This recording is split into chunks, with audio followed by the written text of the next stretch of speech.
안녕하세요. 제주 마음공부 소모임 방장 군이쌤입니다. 군이쌤은 장자를 하루에 한 편씩을 읽고 그 뜻과 의미를 새겨보는 것이 마음공부에 많은 도움이 되고 있답니다. 지난번 하루 한 장 노저 도덕경에 이어서 오늘부터는 하루 한 장 장자를 시작합니다. 이 영상이 님들의 마음공부에 도움이 되었으면 좋겠습니다. 이번 시작하는 하루 한 장 장자는 군이쌤이 10여 년 전에 구입해서 읽었던 동양고전 장자라는 책과 기타 블로그와 유튜브 등을 참조하였습니다. 오늘은 그 첫 번째 시간으로 장자라는 책에 대해서 알아보도록 하겠습니다. 장자는 어떤 책인가?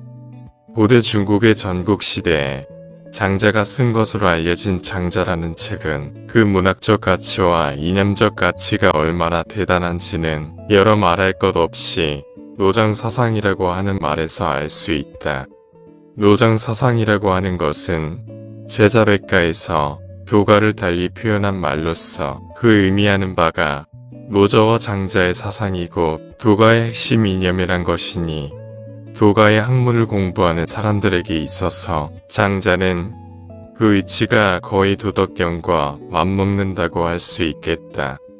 그러면 그렇게 중요한 책인데도 불구하고 왜 장자는 도덕경에 비해서 세상에 알려지지 않았을까 하는 의문이 생길 수 있는데 이 의문의 답은 본문을 보면 알겠지만 책의 내용이 대체로 기득권을 쥐고 있는 위정자들을 비꼬고 있어서 장자라는 책이 군주들로부터 외면을 받았기 때문이지 결코 그 가치가 떨어져서 그런 건 아니다.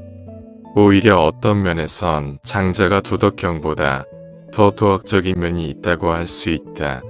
우리는 도가사상을 한마디로 말할 때 흔히 무의자연이라 한다. 하지만 도덕경에서는 그 정의만 말하고 있을 뿐 실상 무엇이 또 어떻게 하는 것이 무의자연인지는 말하고 있지 않은데 장자는 통쾌하리만큼 그 점을 우화와 비유를 통해서 아주 자세하게 설명하고 있다. 말하자면 장자는 도덕경의 해를 보인 셈이다. 만약 장자가 없었다면 어쩌면 도덕경은 지금보다 더 많은 해석본들에 의해 난도질을 당했을지도 모른다. 따라서 장자와 도덕경의 조합은 가히 환상적이라고 할 수 있겠다. 알려진 바로는 장자라는 책은 그 분량이 10여만 자에 달하는 52편으로 구성되어 있었다고 한다.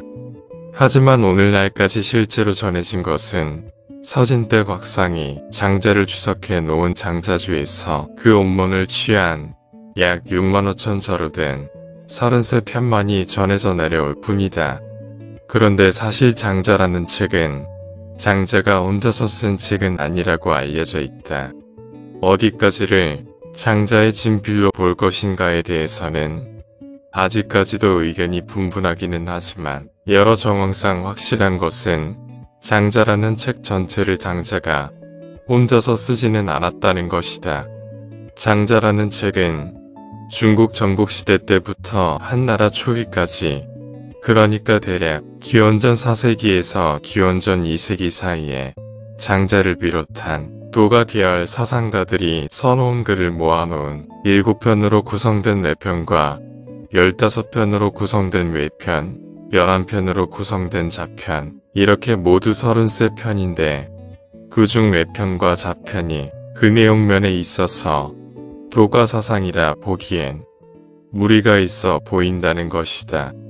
도가사상이라 하면 뭐니뭐니 해도 그 첫째가 만물의 생성, 유지, 소멸의 주관치인 도를 깨달아 시비를 초월한 무분별과 무차별심을 갖춤으로써 자연에 부합되게 살자는 것인데 외편과 자편의 내용은 대부분이 그 사상과는 거리가 멀다고 보여진다.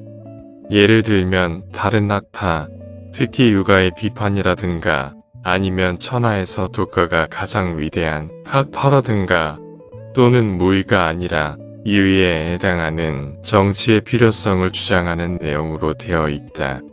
그것도 꼬박꼬박 시비를 가려가며 길고 짧음을 따지고 있으니 그것이 장자의 생각과 부합되지 않는다는 것은 누가 봐도 어렵지 않게 알 수 있을 정도이다. 어찌되었든 오늘날 우리가 볼 수 있는 장자는 총 33편이다.